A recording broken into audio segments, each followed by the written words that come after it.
My golden child brother tormented me for building a better life, spread cruel lies to ruin my engagement, and tried blackmailing me. So I exposed his manipulation, used his own dirty tricks against him, and watched as his perfect image shattered and his world crumbled around him. My elder sibling opted for our affluent father in our parents' separation, then mocked me for being left with our less fortunate mother. However, the truth was, I actually preferred it that way. You see, when Marcus received a brand new luxury car for his 16th birthday at our father's grand estate, while I had to rely on public transport with a monthly pass our mother could barely afford, I felt genuinely happy for him. I also rejoiced for him when father flew him to a bustling Asian metropolis for his spring break on a private aircraft. Meanwhile, I spent my own break working extended shifts at a fast food restaurant to assist our mother with the rent. When he shared images from his extravagant, high-priced sushi dinner, I was consuming instant noodles for the third consecutive day. He messaged me, "Your mother's charity case is still breathing," and I chuckled along with him because I understood that in the long run, his current treatment of me, simply because I was with our financially struggling mother, would ultimately benefit me. And I was correct. I completed high school with a full academic scholarship because I realized that diligent study was my sole path to advancement. Marcus, conversely, withdrew in his second year of college, believing he could effortlessly navigate life on our father's wealth. We actually ceased communication around this period. His final message read, "Kinship means nothing. Money is everything." And despite my sadness, I mirrored his sentiment. I still sent him a message once or twice annually, wishing him festive greetings or a happy birthday. Although I knew that despite all our father's riches, Marcus lacked genuine companions, and a simple message from his sibling likely held significant meaning for him. But beyond that, we had no dialogue. All I was aware of was his complete dependence on our father and his aspirations to become a successful day trader. Honestly, I assumed I would never encounter him again until one day when I was 28. I had just completed medical school, acquired a modest apartment, and recently become engaged. That's when I felt a sudden urge to reach out to him. I believe I simply desired my brother to witness my achievements and feel a sense of pride. I thought he would, but instead, I received the most profound shock of my life. I arrived at the cafe with an invitation to an elegant gathering my fiancée and I planned to attend, and a timepiece that had belonged to our grandfather, an item I had carefully preserved throughout the years. I genuinely wished to re-establish our connection, but then I saw him and nearly gasped. He attempted to conceal his weariness with expensive eyewear worn indoors and was dressed in a designer ensemble with the price tag still attached. To my surprise, he actually embraced me and smiled. I returned his embrace but remained cautious. We exchanged pleasantries, but as soon as the server took our orders, his facade crumbled. He gestured impatiently at the waiter as if he were an animal. We began catching up, and I swiftly discovered that father had just ceased his financial support after Marcus wrecked his third vehicle. I perceived this as my opportunity to extend the invitation to the event, but before I could finish, he interrupted me, saying, "Still playing house with commoners?" I simply gazed at him and observed the bitterness in his eyes. 12 years had passed since the divorce. There was no way he could still be like this. I was taken aback, and for the first time in my life, I fully comprehended how pathetic and broken Marcus truly was. I abandoned the idea of the invitation and produced our grandfather's watch, offering it to him. But instead of expressing gratitude or even acknowledging its importance, he sneered, "Your mother's pawnshop trinket?" My jaw dropped, my body filled with such intense fury that I felt my face flush crimson. I stared directly into his eyes, my hands trembling with rage. In response, he looked up, but instead of making eye contact, his gaze darted around, avoiding mine, almost as if he was terrified of my impending actions. It took every ounce of my self-control not to rise and employ my 3 years of kickboxing training on him. Instead, I did something even more effective. I simply continued to stare at him and began to exploit his deepest insecurities. My voice lowered. "Father never truly cared for you." He turned scarlet. Tears welled up instantly. I leaned in closer. "You were merely your mother's bargaining chip." He was openly weeping by this point, his costly sunglasses doing nothing to conceal it. But I didn't care. I even retrieved the event invitation and slid it across the table, informing him this was his final opportunity to reclaim a family connection. With that, I departed, reflecting, I should not have invited him. It turned out my words had wounded him profoundly, so deeply that he decided to appear at the event and attempt to sabotage everything I had ever strived for. The charity gala was 3 weeks away when Marcus appeared at my apartment complex. The doorman contacted me, perplexed by the disheveled individual claiming to be my brother. I observed him on the security monitor, pacing in the lobby, still wearing those absurd sunglasses at 8 in the evening. His designer attire appeared slept in. I granted him access against my better judgment. Thankfully, Emma was at her book club. When I opened the door, Marcus stumbled past me, reeking of alcohol. He surveyed my modest dwelling with dramatic disdain, running his fingers along my affordable bookshelf as if inspecting for dust. He collapsed onto my sofa without an invitation, retrieving his phone to display screenshots. Our mother's old dating profile from 2009. Active during their marriage. Messages exchanged with someone named Brad. His hands trembled as he scrolled. The timestamps indicated these were from when I was interviewing for my scholarship, the most pivotal week of my adolescence. Marcus thrust the phone into my face, his breath hot with liquor. He asserted our mother had been exploiting herself, that our father discovered it, and that was why he fought so fiercely for custody of Marcus. The words spilled out in a practice torrent. He had clearly rehearsed this confrontation. I seized his phone, examining the messages more closely. They were authentic, but something felt amiss with his narrative. The way he repeatedly glanced at my reactions, assessing the impact. Our mother had been desperate for funds. Then I remembered. She had pawned her wedding ring that very month to cover the cost of my standardized test preparation books. The following morning, Marcus was gone, leaving only a whiskey stain on my couch. But the damage had begun. Emma discovered a text from an unknown number on her phone, alleging I had abandoned our ailing mother for a medical conference. The message included specifics only Marcus would know. At the hospital, I was summoned to Chief Morrison's office. Someone had lodged an anonymous complaint about me neglecting a dying parent. Morrison dismissed it immediately, but I noticed a photograph on his desk and a strange son he mentioned when he caught me looking. His own tumultuous divorce had cost him everything. I drove to our mother's storage unit that afternoon, searching for anything to counteract Marcus's claims.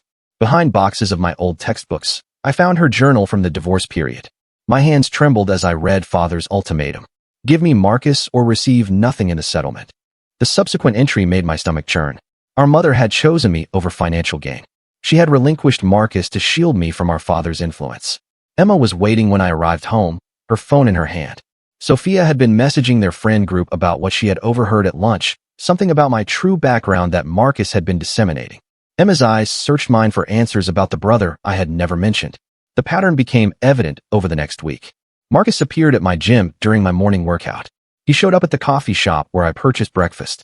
His vehicle was in the hospital parking lot when I departed after late shifts, never approaching, just observing, ensuring I knew he was present. James, Emma's brother, drew me aside at Sunday dinner. As a legal professional, he had discreetly investigated some of Marcus's assertions. The inquiry was revealing intriguing patterns about father's financial manipulations during the divorce, but James cautioned me to be vigilant. Desperate individuals engaged in perilous actions. Mrs. Jang from down the hall mentioned a peculiar man had been inquiring about my schedule. Her description of the disheveled man in designer attire was unmistakably Marcus. She had told him nothing, sensing something unsettling about his questions. I checked a professional networking site one evening and discovered Marcus had been messaging my colleagues about business prospects. His profile still listed him as a prosperous day trader. Although Sophia's banker husband had mentioned encountering Marcus's name on multiple defaulted accounts, Dr. Patricia Chun, my mentor and the organizer of the charity gala, requested to speak with me privately after rounds. She had known our mother years ago, she stated carefully, had even testified at the custody hearing. She knew the truth about the supposed transaction of Marcus that he kept referencing. The storage unit yielded further evidence on my second visit. Behind old furnishings, I found a box of legal documents from father's attorney. The narrative of a sale Marcus clung to was a legal fabrication created for tax purposes. Our mother had fought to keep us united, but father's money had prevailed. Emma's trust was visibly shaken as the days passed. Her inquiries became more direct. Why had I never mentioned a brother? What else had I concealed? Her friend group's uncertainties were seeping into our relationship, precisely as Marcus had intended.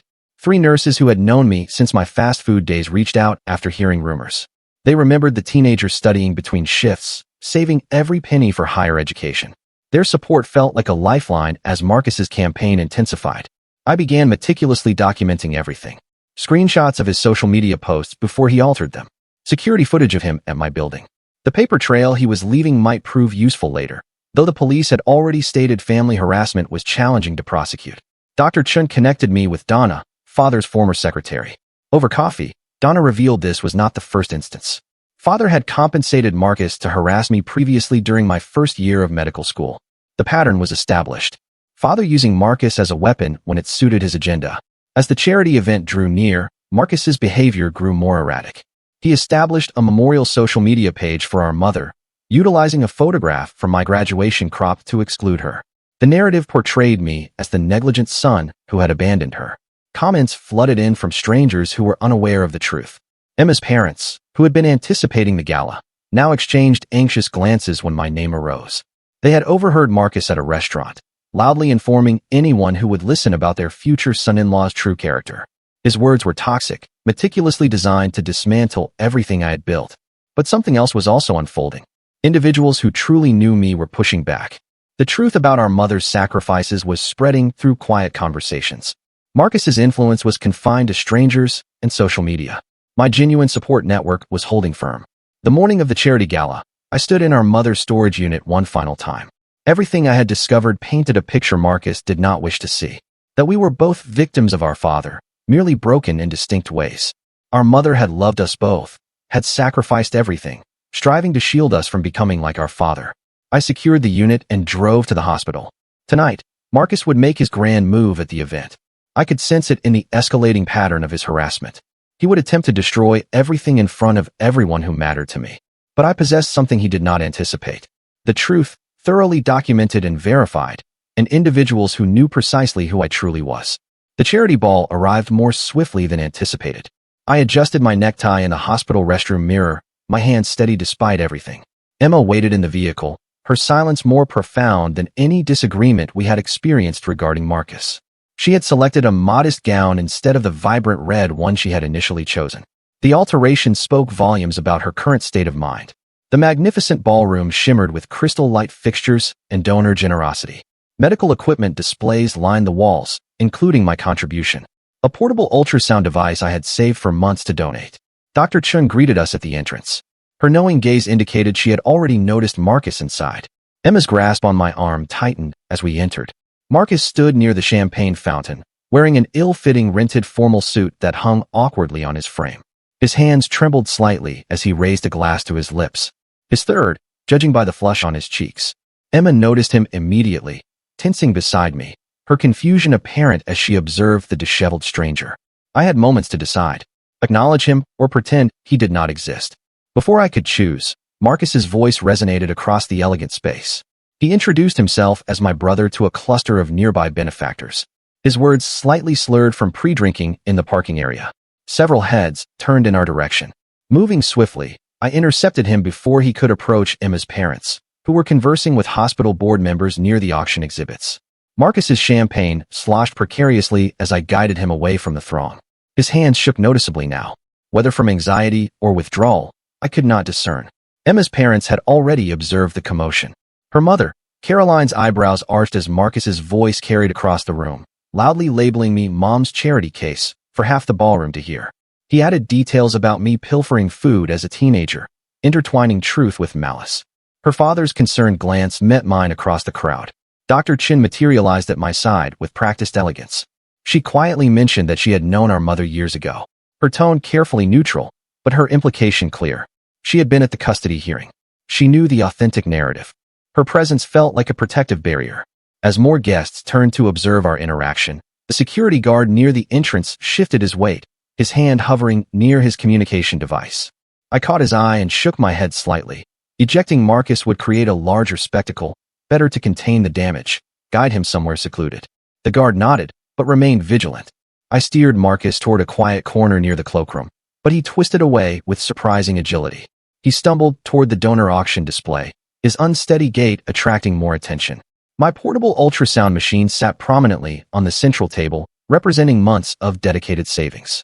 Marcus's elbow caught the edge of the display as he feigned a stumble. The ultrasound machine teetered dangerously before crashing to the polished floor.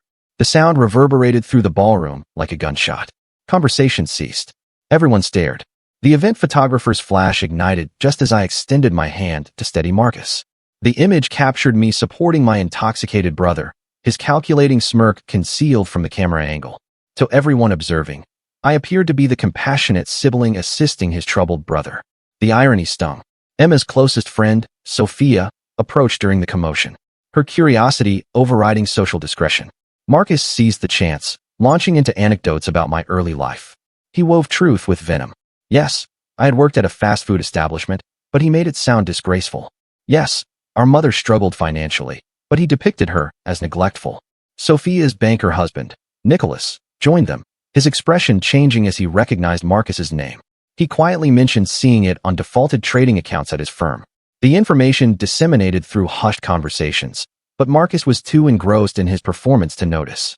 The security guard caught my attention with a subtle gesture toward the coat check. While Marcus entertained his audience with tales of my supposed abandonment of our mother, I discreetly slipped away to investigate.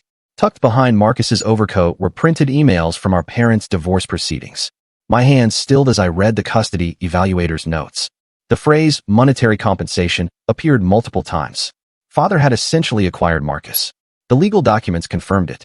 The evaluator had recommended shared custody, but Father's lawyers had found ways around it. Emma found me there, her confusion transforming into hurt. She inquired why I had never mentioned having a brother. Her trust, already compromised by the preceding weeks, fractured further. I could see her reevaluating everything she believed she knew about me. The remainder of the ball passed in a blur of damage control. Marcus held court near the bar, his stories growing more elaborate with each drink. I focused on the donors who genuinely knew me, allowing my accomplishments to speak louder than his words.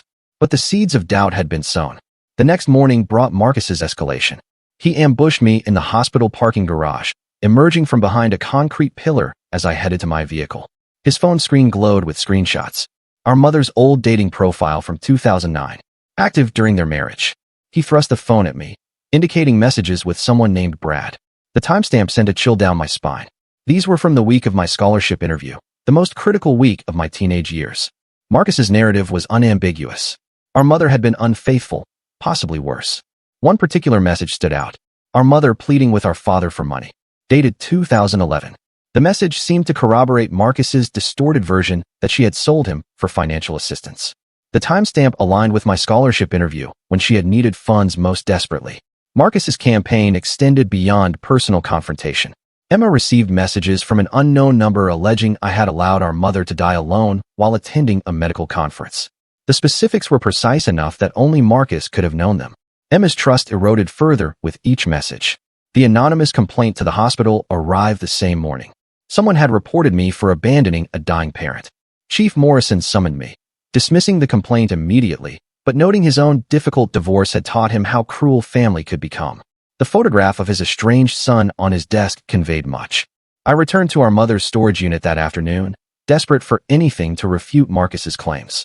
Behind dusty boxes of my old textbooks, I discovered her journal from the divorce years. The pages revealed Father's ultimatum in our mother's shaky handwriting. Give me Marcus or get nothing. The next entry stopped my heart. Our mother had chosen me over financial gain. She had relinquished Marcus not because she did not love him, but to shield me from Father's influence. She had known I was more susceptible, more likely to be destroyed by his manipulation. The sacrifice had broken her. Emma's friend group chat exploded with Sophia's gala gossip. Screenshots found their way to Emma's phone, her friends questioning whether she desired a husband who abandoned family. The poison spread precisely as Marcus intended. Each whispered doubt, multiplying through social networks. Marcus's stalking pattern became clear over the following days. He appeared at my gym at 6 in the morning, observing from across the waiting area. The coffee shop barista mentioned he had been inquiring about my usual order.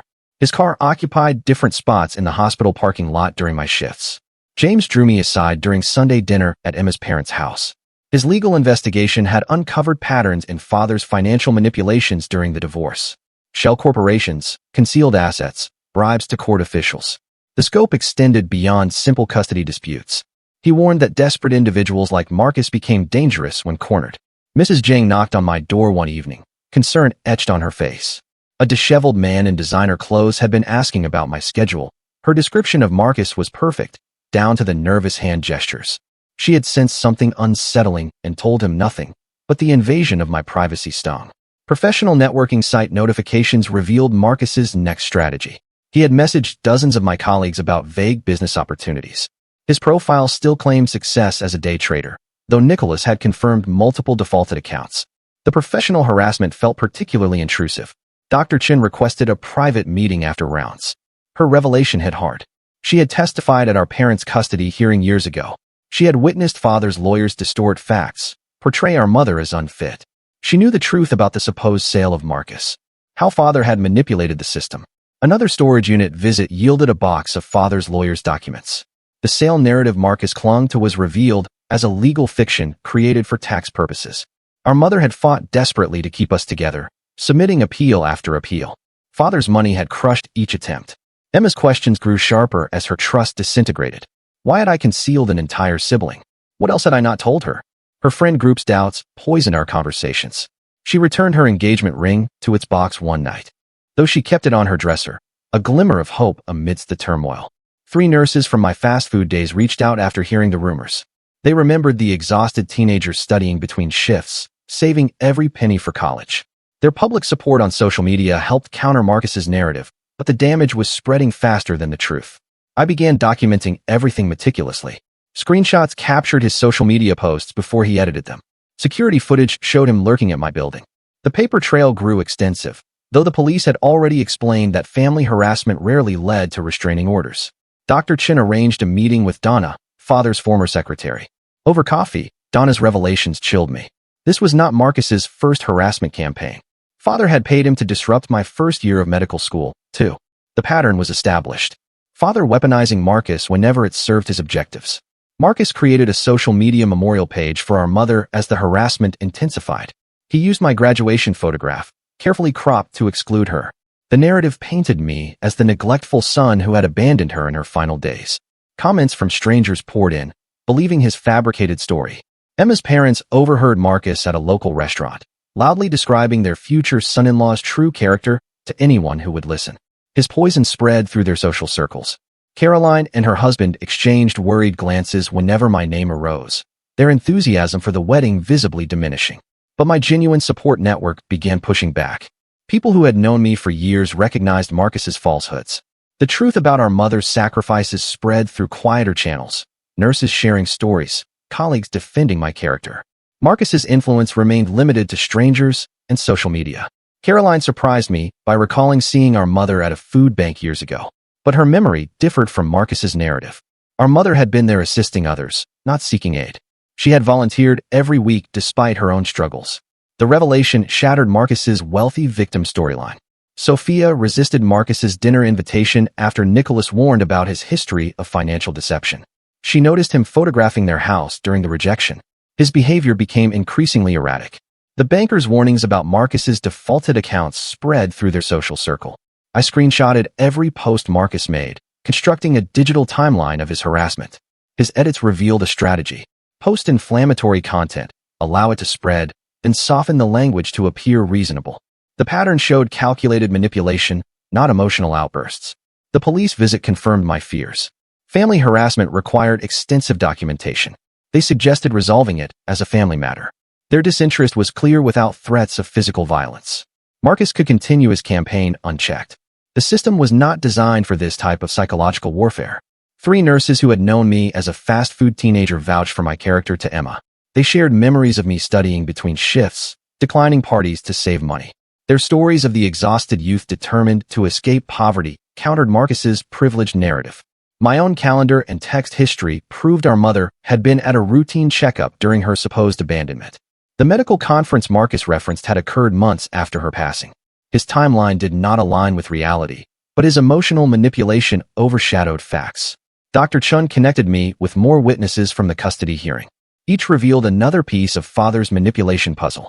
He had paid experts to testify against our mother, hired private investigators to fabricate evidence. The scope of his campaign to secure Marcus became clearer. I responded to the memorial page with simple facts. No emotion, just dates and documentation. Our mother's actual medical records, visitor logs showing my regular presence. The comments began shifting from accusatory to supportive as truth emerged through the noise. Emma's wedding venue called about a security concern. Someone claiming to be family had requested the guest list. Their description matched Marcus perfectly. The violation of our privacy extended to every facet of our lives. Emma's fear replaced her anger. James's investigation uncovered Marcus's lawsuit against father. He had claimed I was receiving secret payments, demanding equal support. The lawsuit revealed the truth. Father had cut off both sons. Marcus's desperation stemmed from financial abandonment, not principle. A restaurant confrontation exposed Marcus's fragility. When the waitress mentioned seeing his car repossessed, His mask slipped completely. He threw his water glass, storming out as patrons stared. The public meltdown undermined his carefully crafted image. Marcus's extortion attempt came through a disposable phone. $50,000 to vanish. I recorded the entire conversation. His desperation was evident in every word. The recording shifted Emma's friend group's perception. His true motivations became undeniable. The second storage unit box, hidden behind old furniture, contained father's lawyer's complete files. The supposed sale of Marcus was revealed as a tax maneuver. Our mother had never sold anyone. She had been compelled to choose between children to salvage anything from the divorce. Marcus's influence diminished as truth emerged. Strangers on social media still believed his narrative, but anyone who knew me recognized the falsehoods. My support network solidified while his desperate tactics alienated potential allies. Donna provided the most astonishing evidence. Canceled checks from our mother to Marcus over the years. She had kept copies as protection against father. Our mother had been secretly supporting Marcus despite everything. I had never known about her continued sacrifice. Emma postponed wedding planning, but remained. Despite family pressure, she kept the engagement ring in its box on her dresser. Our late-night conversations rebuilt trust through painful honesty about my childhood. She began understanding why I had concealed Marcus's existence. I refused public responses despite pressure to defend myself. Dignity meant not engaging in Marcus's mudslinging. Each calm reaction to his chaos strengthened my position while his desperation became increasingly apparent. The coffee shop confrontation revealed Marcus's deepest wound. Through tears that seemed genuine for the first time, he admitted knowing our mother loved me more. She had chosen me, fought for me, sacrificed for him.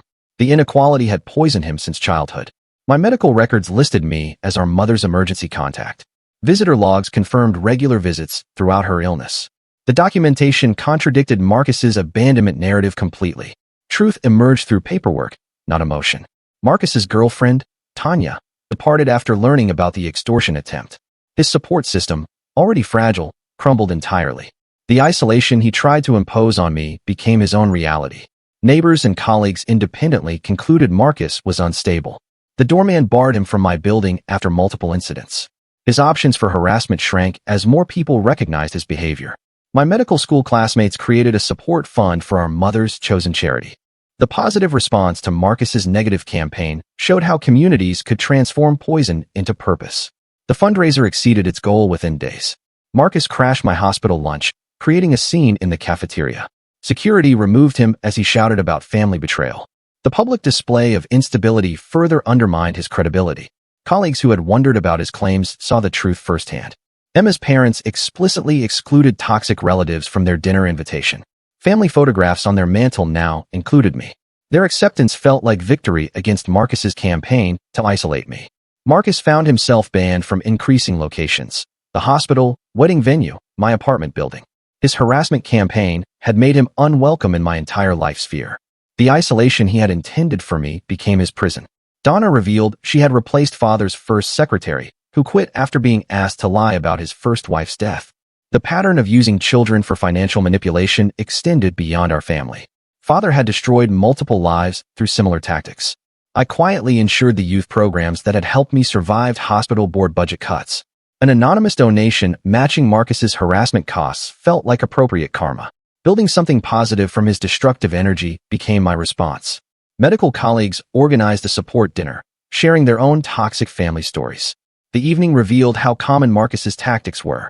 Everyone had relatives who confused kinship with ownership, who demanded loyalty while offering only pain. Marcus's attempts to contact Emma's workplace were blocked after it identified phishing attempts. His digital harassment met technological barriers. Each failed attempt increased his desperation and sloppiness. An rideshare driver, who had transported Marcus multiple times, refused future rides. He had recognized the erratic behavior, the muttered threats. Even strangers sensed the danger Marcus posed to himself and others. Hospital board members mentioned being impressed by my composure under pressure. Marcus's public attacks had backfired, highlighting my professionalism instead of undermining it. His harassment had become an unintended character reference. Father's financial records subpoenaed in Marcus's lawsuit revealed systematic manipulation spanning decades. He had used both sons as pawns in tax schemes and emotional warfare. The scope of his sociopathy became court record.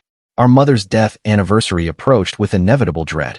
Marcus would certainly plan an ambush at her gravesite. I had to decide whether to visit and risk confrontation or abandon my ritual to avoid him. Local news picked up the charity fund story, inadvertently making Marcus's harassment public. His anonymous attacks lost power when connected to his name. The coverage shifted from scandal to inspiration. The realization hit hard. Winning meant Marcus lost his last connection to anyone who knew him before father's influence. I was his final link to the brother he had been before money poisoned everything. Victory felt hollow. I sent a single message before blocking all contact. Forgiveness, encouragement to seek help. Goodbye. The read receipts showed him opening it repeatedly. My final words became his obsession, replaying endlessly on his phone screen. Emma's family lawyers sent a cease and desist regarding the wedding. Legal boundaries reinforced personal ones. Marcus's options for harassment shrank to nothing as formal systems finally responded. Truth about our mother's sacrifices spread organically through community conversations. Her story of choosing love over money resonated with other parents who had faced similar choices. Marcus's narrative crumbled against collective memory. An online supporter messaged privately, sharing how her father had used children for financial manipulation. She had lost her entire family to similar tactics. The connection revealed how common our tragedy was. Marcus appeared at our mother's grave, but found fresh flowers already placed. I had visited at dawn, maintaining my ritual while avoiding confrontation. His breakdown at finding evidence of my continued devotion was witnessed by the groundskeeper. The groundskeeper later told me about Marcus's reaction to learning I visited monthly. Years of consistent visits contradicted every abandonment narrative. Marcus had sobbed among the headstones. His constructed reality shattered. His trading accounts were permanently suspended for fraud. The cheap motel became his new reality as father refused his calls. The favored child discovered what abandonment actually felt like.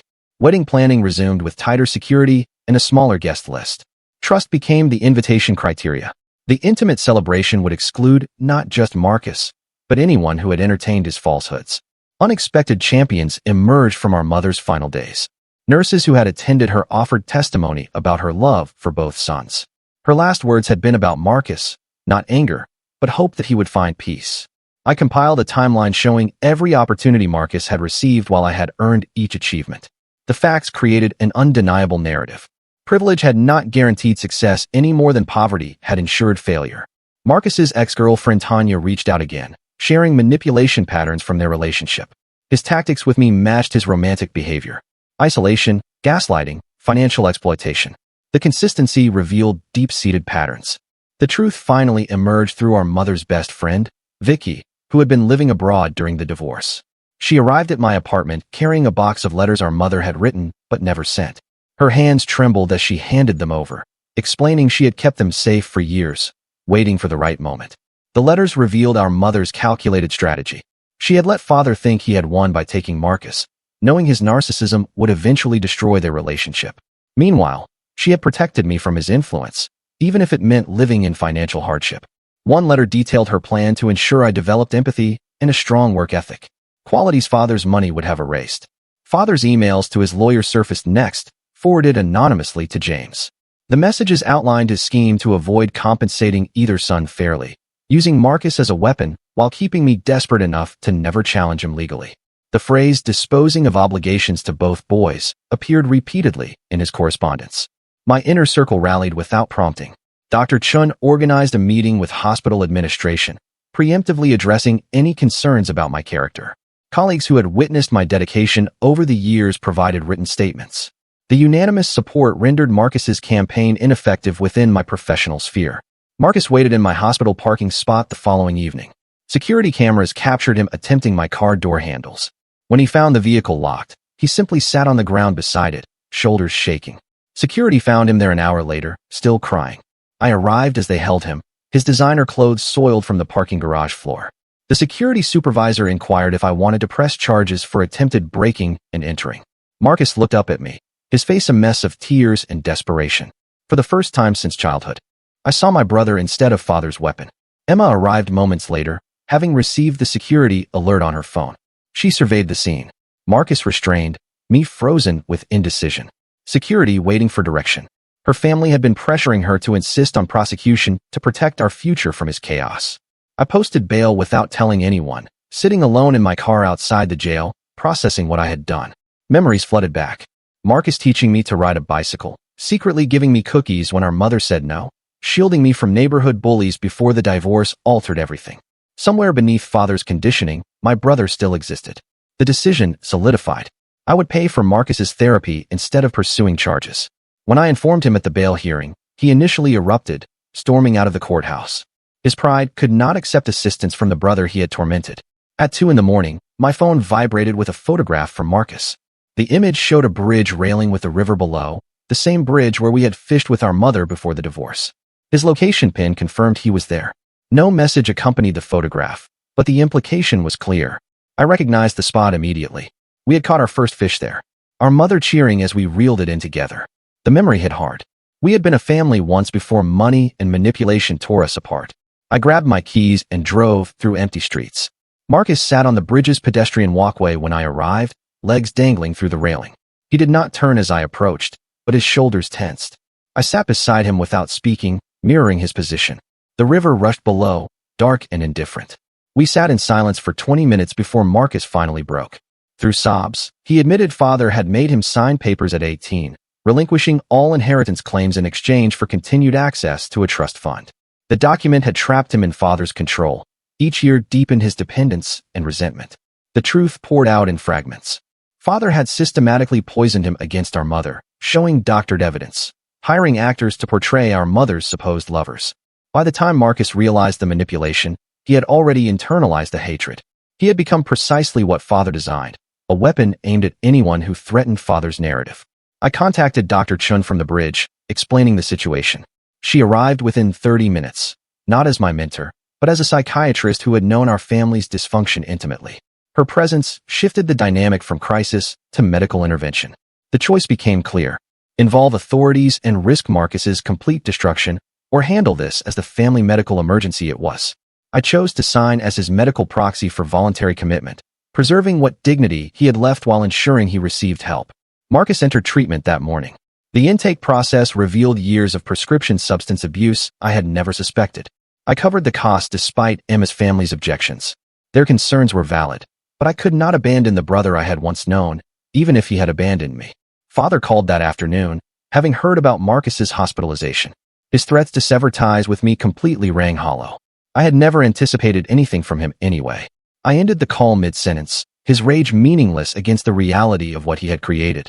Marcus's first communication from treatment came 3 days later. A simple message saying, "Thank you." With no requests attached, the brevity spoke volumes. For the first time in over a decade, he had acknowledged my assistance without demanding more. The wedding proceeded as planned, smaller, but more meaningful.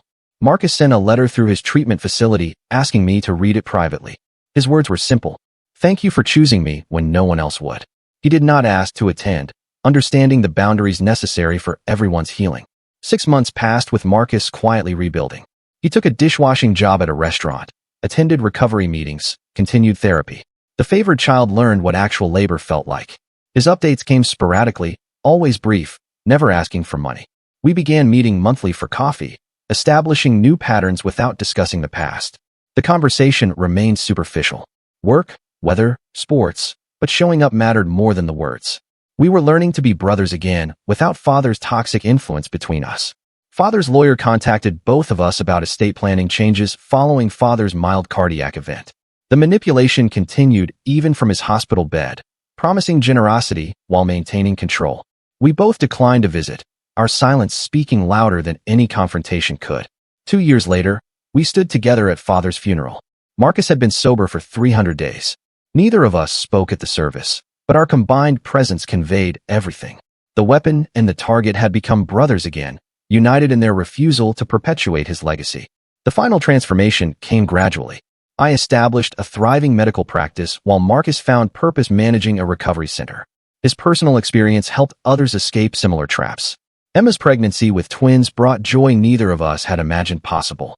We named them after both grandparents who had shown genuine affection, our mother and her father.